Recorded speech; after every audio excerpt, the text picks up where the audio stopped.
Dans cette vidéo sur le thème du décodage biologique et de la signification des maladies, nous allons parler du diabète. Nous allons voir ensemble la signification du diabète chez l'adulte, chez l'enfant, ainsi que le cas du diabète gestationnel. Je me base sur le livre de Jacques Martel, Le Grand Dictionnaire des malaises et des maladies. Le lien pour retrouver ce livre est disponible dans la description juste en dessous de cette vidéo. Pour commencer, je vous propose de voir qu'est-ce que le diabète. Le diabète se définit comme étant une maladie caractérisée par l'élimination excessive d'une substance dans les urines. Employé seul, le terme diabète désigne le diabète sucré. On utilise aussi les termes de diabète juvénile, maigre et infantile. Il est dû à une sécrétion insuffisante d'insuline par le pancréas, qui ne peut maintenir le sucre à un taux satisfaisant dans le sang. Un excès de sucre sanguin survient alors et le sang est incapable d'utiliser de façon adéquate les sucres dans le flot sanguin. Ces sucres en excès sont dépistés par l'augmentation de la glycémie et l'apparition de sucre dans les urines. Signification du diabète. Comme le sucre est relié à l'amour, à la tendresse et à l'affection, le diabète reflète divers sentiments de tristesse intérieure. C'est le mal d'amour, un manque d'amour certain, car j'ai besoin, à cause de mes blessures antérieures, de contrôler l'environnement et les gens qui m'entourent. Je vis une abstinence affective. Et oui, si j'ai le diabète, je vis habituellement des tristesses à répétition, des émotions refoulées empreintes de tristesse inconsciente et absentes de douceur, ce qui m'amène à m'endurcir. La douleur a disparu au profit d'une douleur continue. Je commence alors à manger du sucre sous toutes les formes possibles, pâtes alimentaires, pain, friandises, etc., pour compenser. Le plan affectif, social ou financier peut en prendre un coup. J'ai l'impression que je dois tenir le coup. Je suis forcée de lutter, de braver la vie, les gens, les événements. Je cherche à compenser par tous les moyens possibles. Je me limite dans beaucoup de domaines. Je deviens amère, entre parenthèses, amertume face à la vie. C'est la raison pour laquelle je trouve ma vie amère et je compense par un état plus sucré.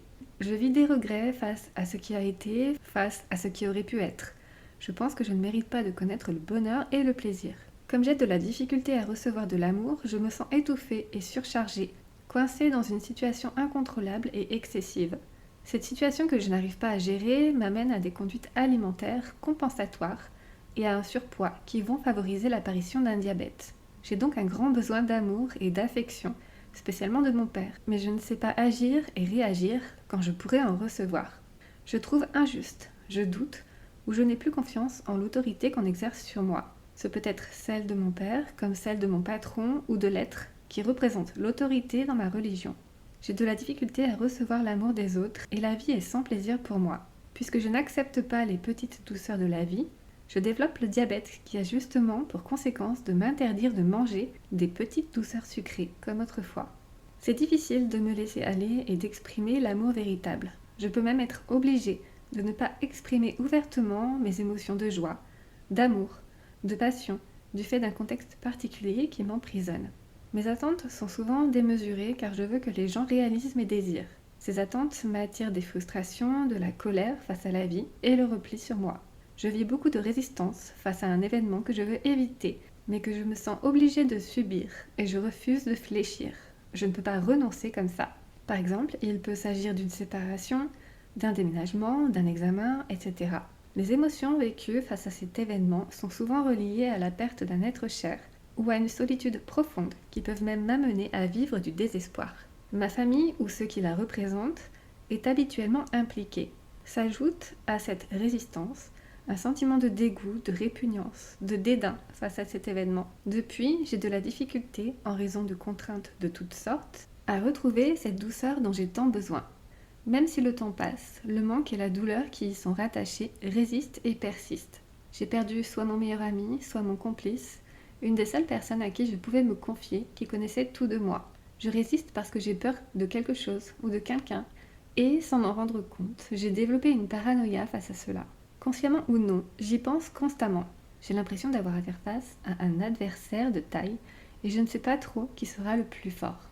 Est-ce que la bête, entre parenthèses diabète, sera plus forte et se trouve-t-elle à l'extérieur ou à l'intérieur de moi? Cette situation est très éprouvante pour moi. Je suis à contre-cœur, prêt pour le combat. C'est la raison pour laquelle mon taux de sucre élevé dans le sang constituent les réserves dont j'ai besoin pour être prêt en tout temps, lorsque le combat arrivera. Entre parenthèses, c'est le sucre sanguin qui fournit l'énergie à mes muscles pour me battre. Si je suis en conflit avec l'autorité, se peut-il que j'éprouve même un certain plaisir à résister à quelqu'un, à quelque chose, à un principe? L'hyperglycémie va donc apparaître à ce moment. Je peux avoir aussi un sentiment d'impuissance très présent. Cela implique que je me sens incapable d'être dans l'action, de venir à bout des tâches à accomplir. Il me manque de l'énergie pour avancer, pour aller de l'avant. Je me sens poussée à faire des choses auxquelles je veux résister. Biologiquement, c'est le sucre contenu dans mon corps qui produit le plus d'énergie calorifique nécessaire à ce dernier pour bouger. Le taux de sucre augmente donc dans mon sang puisqu'il s'agit du sucre le plus rapidement transformable et utilisable. Je deviens donc puissant et fort, ce qui me permet de faire des choses rapidement et efficacement. J'ai besoin de me prendre en main dès maintenant. J'ai besoin de changer les situations qui m'affectent en commençant à voir de l'amour et de la joie dans toutes choses. Le sucre est en relation avec la douceur et l'amour. Si je suis un enfant qui a le diabète, j'ai peur que quelqu'un ou que mes deux parents n'aient pas confiance en moi et soient déçus. J'ai peur de m'épanouir, de devenir moi. J'ai besoin de douceur et d'affection, mais je ne sais comment aller les chercher. Je manque de sécurité, mais je ne sais comment le dire ou comment l'exprimer. Je m'endurcis alors. J'aurais envie de ne pas y faire face et je me sens crispée devant l'ampleur de la tâche. Je me tracasse sans cesse, je tourne en rond. C'est comme si je n'avais pas de prise sur ma vie, que tout m'est imposé. Je suis angoissée parce que je ne sais pas qui je suis, je ne sais pas comment me faire confiance. Je n'ai pas encore accepté mon je en tant qu'être humain. Je me sens en insécurité, en instabilité devant la vie qui m'attend. Je résiste au fait de vieillir et de devenir une grande personne. Le diabète ou hyperglycémie, trop de sucre dans le sang, et l'hypoglycémie, pas assez de sucre dans le sang. Tous deux sujets au manque de joie sont liés directement à l'amour que je suis capable d'exprimer pour moi-même et pour les autres. Dans le cas du diabète gestationnel, qui survient habituellement après la seconde moitié de la grossesse, je dois me poser les mêmes questions que celles que se pose la personne qui souffre du diabète. Il se peut que de la tristesse profonde, de la répugnance ou de la résistance se révèle à ma conscience. Cette grossesse peut activer et amplifier en moi le souvenir plus ou moins conscient de ces sentiments que j'ai pu vivre dans mon enfance et engendrer le diabète. Après l'accouchement, le retour dans mon état normal m'indique que ces sentiments ont disparu ou que leur importance a grandement diminué, ce qui amène un rétablissement du taux de sucre sanguin, le glucose. Comme maman, je dois me demander si je ne me sens pas moi-même toute petite et dépendante, comme l'est mon petit bébé en ce moment. Il m'arrive de ne pas être capable de prendre ma place, ce qui me peine énormément. Maintenant, est-ce que ce bébé va aussi être une personne de plus qui va envahir mon espace ? J'ai déjà de la difficulté à m'accepter comme je suis. Le fait d'être enceinte modifie mon corps et j'ai de la difficulté à être en harmonie avec cette nouvelle image que je projette. Je me vois comme une personne paresseuse et passive et je me persécute au lieu de me donner de l'amour et de la compassion. Si je suis diabétique et que je dois recevoir des injections d'insuline, je dois me demander à quoi est liée cette dépendance au niveau affectif. Est-ce que je suis encore dépendant face à un ou à mes deux parents ? Est-ce que je donne aux autres autant d'amour et d'affection que j'ai besoin d'en recevoir ? Ou est-ce que je me sens trop vide et seule pour pouvoir donner cet amour ? À qui ou à quoi est-ce que je m'accroche ou je m'agrippe ? Il y a tellement d'amour disponible. Suis-je vraiment conscient de l'amour que les gens ont pour moi ? Les gens m'aiment et je dois le voir à partir de maintenant. Si je suis un enfant, c'est le temps de prendre des initiatives et d'aller de l'avant. Plusieurs opportunités pour améliorer mes conditions de vie se présentent, mais je résiste à celles-ci, car elles auront pour effet d'amener des changements importants dans ma vie. Je suis fatiguée de toujours tirer le diable par la queue. Je peux ne pas me sentir soutenue par mon père ou par la personne qui le représente, ou penser que ce dernier ne montre aucun intérêt envers moi ou mes activités. Je ressens son indifférence. Si je suis une femme ou je suis un homme avec un côté féminin très développé, je désire devenir plus actif et indépendant.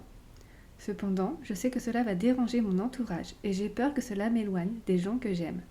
J'ai d'ailleurs de la difficulté à accepter leurs conseils, car je crois que cela brime ma liberté. Mon ego s'emporte parfois et cela se traduit par de violentes colères ou des prises de position rigides. Je vous propose quelques axes de réflexion pour vous aider. J'accepte le passé d'une manière détachée pour ce qu'il est. Je m'ouvre à la vie, sachant qu'elle ne me réserve que de beaux moments si je suis prêt à les accepter. Je me fais confiance et je n'ai plus besoin de personne sur qui m'appuyer. J'ai toute la force et la détermination nécessaires pour créer mon propre bonheur. C'est en ouvrant mon cœur que les miracles se produisent. Le fait de laisser aller ma résistance me libère de mes frustrations et je peux ainsi vivre au rythme de la vie et des saisons. J'apprends à me sentir en sécurité en allant chercher l'affection, la tendresse et à ressentir l'amour que me portent mes proches. Je prends conscience de ma propre valeur. Je deviens davantage spontanée et je laisse librement mon enfant intérieur se remplir de gaieté et d'assurance. Par le fait même, je cesse de m'auto-détruire, me donnant ainsi une vie sécurisante, agréable, remplie de douceur. J'espère que cette vidéo vous a plu et qu'elle pourra vous aider. N'hésitez pas à découvrir sur ma chaîne YouTube la playlist Signification des maladies. Vous y découvrirez le sens caché des maladies, la signification des symptômes, leurs explications et leurs probables causes. Pour y accéder, cliquez sur la playlist qui s'affiche actuellement sur votre écran. Quant à moi, je vous dis à très bientôt pour une nouvelle vidéo et d'ici là, prenez soin de vous.